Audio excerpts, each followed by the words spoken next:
Hello wine lovers, Trophy Wine Hunter, welcome back to my YouTube channel. Today I'm pleased to bring you the wine from Laurent Ponsot. This is his 2017 Beaune Premier Cru. Laurent Ponsot is very famous. He was producer for many years of Domaine Ponsot wines. He's the guy that outed Rudy Canaran when Rudy tried to sell some of vintages of Ponsot wines that were not ever created in those vintages, and he went to New York auction and actually called Rudy out on it, and that's how that the ball started to roll and got kind of Rudy in trouble. So in 2017 he actually left his family winery and started his own winery, and so he has now become essentially a negotiant. And so I really think that his wines are underpriced, because when he was at Domaine Ponsot, he was making these world-class wines, particularly Clos de la Roche. And now that he's kind of by himself, people seem to forget he hasn't changed as a winemaker. He hasn't changed as a wine genius. So I don't know what has changed, other than, perhaps his winery is not as famous anymore. So he started this in 2017, and he now has 7 hectares by himself, but he buys grapes from other growers. He has 26 different appellation wines. And this is no different. He points out that prior to the 1970s, most wineries in Burgundy bought from other growers. And it was only started in the 80s and now onwards to the modern time that was more popular to estate bottles. So this is a long-standing tradition in Burgundy, and it's kind of the negotiant has kind of gone by the wayside. So you have very few, but he's kind of a modern day negotiant. So I think his wines are relatively underpriced for the quality that they give. Laurent has got a lot of innovativeness. His label, we'll kind of zoom on it, but it's kind of very neat in terms of the design.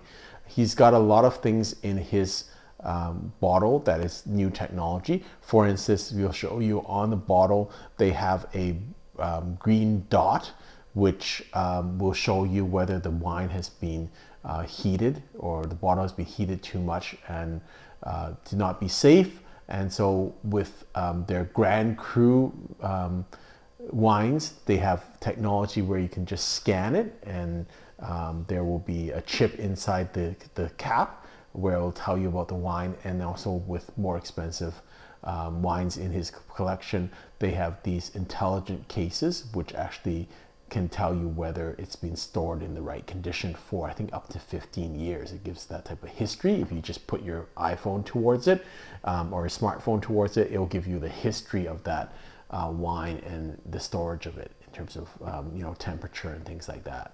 Although Laurent didn't leave till 2017, his actual first vintage was 2015, and I know that because I bought some of his first vintage at auction. It's called A0 or On Zero. So this wine actually represents a very good value for Burgundy. So it is a Beaune Premier Cru, and it's taken from 8 different Premier Cru sites inside Beaune.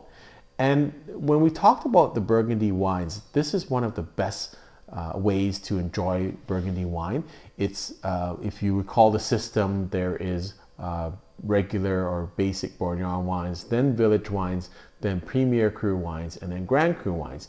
But within the classification of Premier Cru, you can have specific vineyards, or else you can have, this is more a generalized wine, which is, it's still Premier Cru, but it doesn't come from one specific vineyard. In fact, this situation, it comes from 8 different Premier Cru vineyards. So that gives the négociant or the winery a lot more leeway, because they don't have to just take from one vineyard. You can say, in a way, it probably gives them a little bit more variety in terms of the terroir and the different flavors of the different grapes and the expression of it. So it's probably better, and it's generally cheaper because it's not a single vineyard. So it's actually, if it's done correctly, it's actually a great value, and it's a great way to try into Burgundy because it's still Premier Cru, but it's probably a little bit less expensive than a single vineyard Premier Cru, and at least you can try whether you like that region. So this is Beaune, and again, if you like Beaune Premier Cru, then you would then go to different producers and their single vineyard expressions in Beaune. But you can always stick with this. This is kind of a blended product, but very cost effective if you are drinking in Burgundy. So I really want to close up on the bottle because it's so unique. It is Premier Cru. It's from 2017. It's Cuvee de Noyer, and you can just see the labeling. In the comment section, I might explain the little labeling of it. But here's what's really unique. This is the, you can see that just says that it's a temperature sensor, and so green, it means no problem. If it becomes black, that means the bottle is being exposed to too high a temperature. So it's kind of neat in terms of the whole design of this bottle. Let's taste the wine. And I'll let you know that I had this now 3 times. This is my 3rd time tasting it. I had it for dinner last night. I had it again for dinner tonight. I was with friends last night drinking it, and then this is my 3rd tasting of it. One thing I'll try and close up on is this is the Domaine Ponsot cork, and so it's very neat. It actually is designed as a synthetic cork that is through the technology breathes like regular cork. It's biodegradable. You don't have to store wines kind of sideways to make sure the cork is wet. So this one basically reacts like a cork, but you won't have any cork taint. It can't get mold into it, so it's kind of takes out the idea that you can ever have a bad or corked bottle. So here we go with the wine. So I'll let you know we did taste with some BC wines, and I think at first some of the BC wines were a little bit more open, but as time came on, when we drank this through the night for a couple hours, the quality of this wine started to show through quite a bit. So a little bit more finesse than some of the BC counterparts. So let's have a taste of it. So on the aroma, it's neat because it's got some floral elements to it. You know, when you have basic Burgundy, you're talking about normally just cherries and kind of that type of maybe wood influences. But this one, you get right away some floral components to this. So right away on the aroma, you get I think roses, carnations, those type of floral components. You get a little bit dark fruit, maybe dark plums and dark cherries, but not as many of the red fruits that you see with basic Burgundy wines.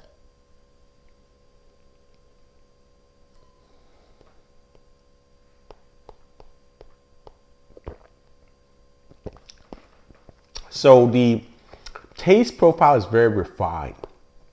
With most basic Burgundy wines, you'll have a very tart cherry taste to this. This doesn't have that. It's almost like dark berries. I want to say boysenberries, dark plums to that effect. You don't really get a lot of cherry on this at all. More towards the dark fruits, which is fairly unusual until you get up to the more Grand Cru. Not overly high in acidity, quite balanced in terms of the wine. And the aftertaste gives you this cleanness of almost like orange blossoms, things like that.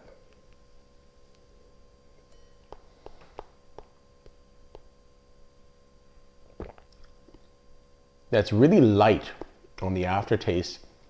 A little bit of oak influence, and then I almost want to say like tea, but it's not really a tea component to it, but it's very light and very subtle and delicate in terms of the aftertaste. It's got a freshness about it and a vibrancy and a lightness to the palate.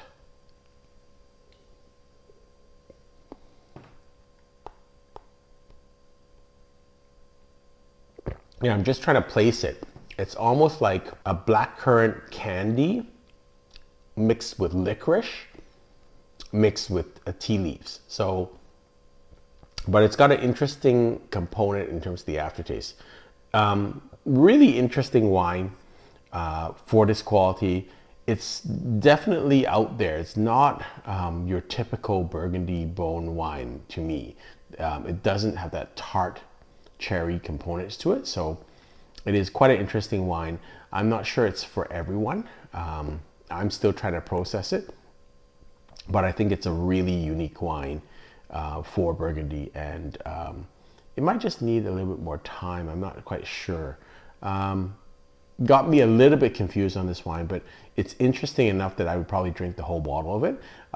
So it's, to me, it's a 90-point wine. I love what Laurent Ponsot does with his wines. I love the whole concept that he deals with. So I think his wines are wines to be watching out for. Hope you've enjoyed this video. Until next time, happy drinking.